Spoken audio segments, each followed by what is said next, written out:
नमस्कार दोस्तों, आइए सुनते हैं मुंशी प्रेमचंद्र साहित्य सेवा सदन पार्ट 44।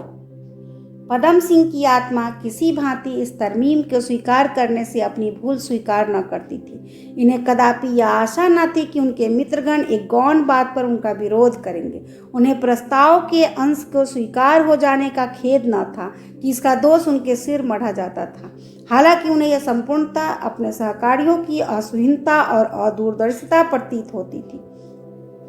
इस तरमीम को वह गौण ही समझते थे। उसके दुरुपयोग की शंकाएं की गई थी। उन पर पदम सिंह को विश्वास न था। यह विश्वास उस प्रस्ताव की सारी जिम्मेदारी उन्हीं के सर डाल देता था। उन्हें अब यह निश्चय हो जाता था कि वर्तमान सामाजिक दशा के लिए होते हुए इस प्रस्ताव से जो आशाएं की गई थी उनके पूरे होने की संभावना नहीं है। वह कभी कभी पछताते कि मैंने व्यर्थ ही यह झगड़ा अपने सिर लिया। उन्हें आश्चर्य होता था कि मैं कैसे इस कांटेदार झाड़ी में उलझा हूँ, और यदि इस भावी सफलता का भार इस तरमीम के सिर पर जा पड़ता तो एक बड़ी भारी जिम्मेदारी से मुक्त हो जाते।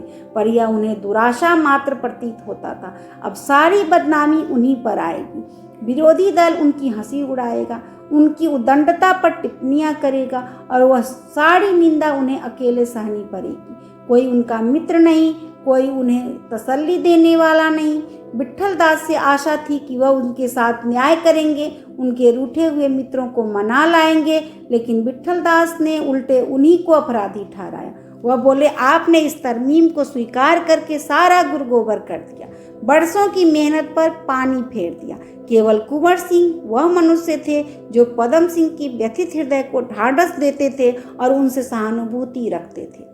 पूरे महीने भर पदम सिंह कचहरी न जा सके, बस अकेले बैठे हुए इसी घटना को आलोचना किया करते। उनके विचारों में एक विचित्र निष्पक्षता या आ गई थी। मित्रों के वैमनस्य से उन्हें जो दुख होता था उस पर ध्यान देकर वह सोचते थे कि जब ऐसे सुशिक्षित विचारशील पुरुष एक जरा सी बात पर अपने निश्चित सिद्धांतों के प्रतिकूल व्यवहार करते हैं तो इस देश का कल्याण होने की कोई आशा नहीं। माना कि मैंने तरमीम को स्वीकार करने में भूल की, लेकिन मेरी भूल ने उन्हें क्यों मार्ग से विचलित कर दिया। पदम सिंह को इस मानसिक कष्ट की अवस्था में पहली बार अनुभव हुआ कि एक अबला स्त्री चित्त की सावधान करने की कितनी शक्ति रखती है। अगर संसार में कोई प्राणी था जो संपूर्णतः उनकी अवस्था को समझता था तो वह सुभद्रा थी। वह इस तरमीम को उससे कहीं अधिक आवश्यक समझती थी जितना वह स्वयं समझते थे। वह उनके सहकारियों की उनसे कहीं अधिक तीव्र समालोचना करना जानती थी।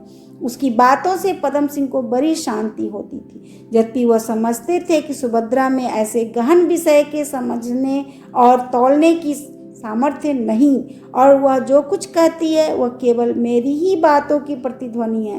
तथापि इस ज्ञान से उसके आनंद में कोई विघ्न न पड़ता था। लेकिन महीना पूरा भी न हो पाया था कि प्रभाकर राव ने अपने पत्र में इस प्रस्ताव के संबंध में एक लेखमाला निकालनी आरंभ कर दी। उसमें पदम सिंह पर ऐसी ऐसी मार्मिक चोटें करने लगे कि उन्हें पढ़कर वह तिलमिला जाते थे। एक लेख में उन्होंने पदम सिंह के पूर्व चरित्र और इस तरमीम में घनिष्ठ संबंध दिखाया।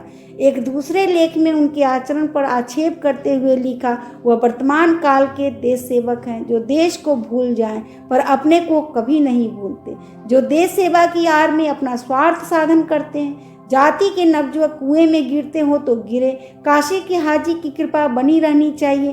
पदम सिंह ने को इस अनुदारता और मिथ्या दोष पर जितना क्रोध आता था उतना ही आश्चर्य होता था।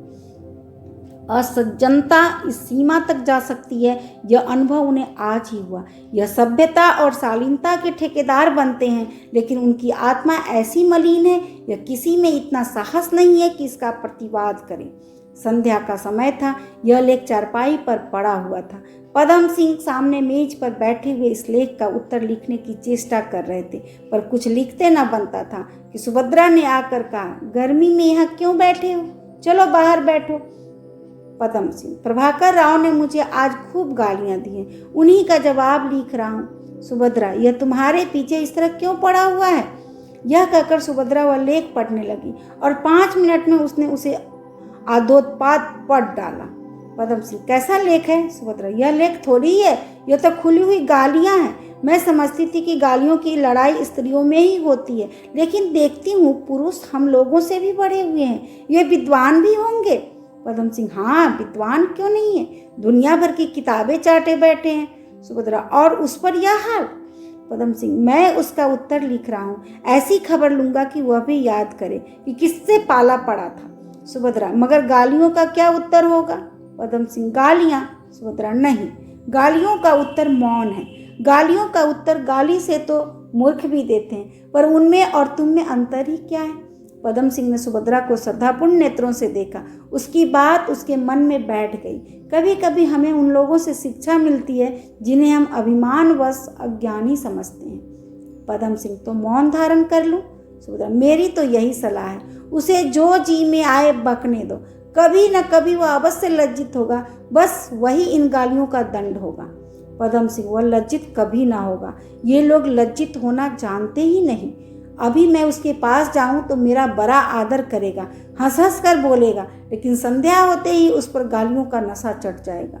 सुभद्रा, तो उसका उद्यम क्या दूसरों पर आक्षेप करना है?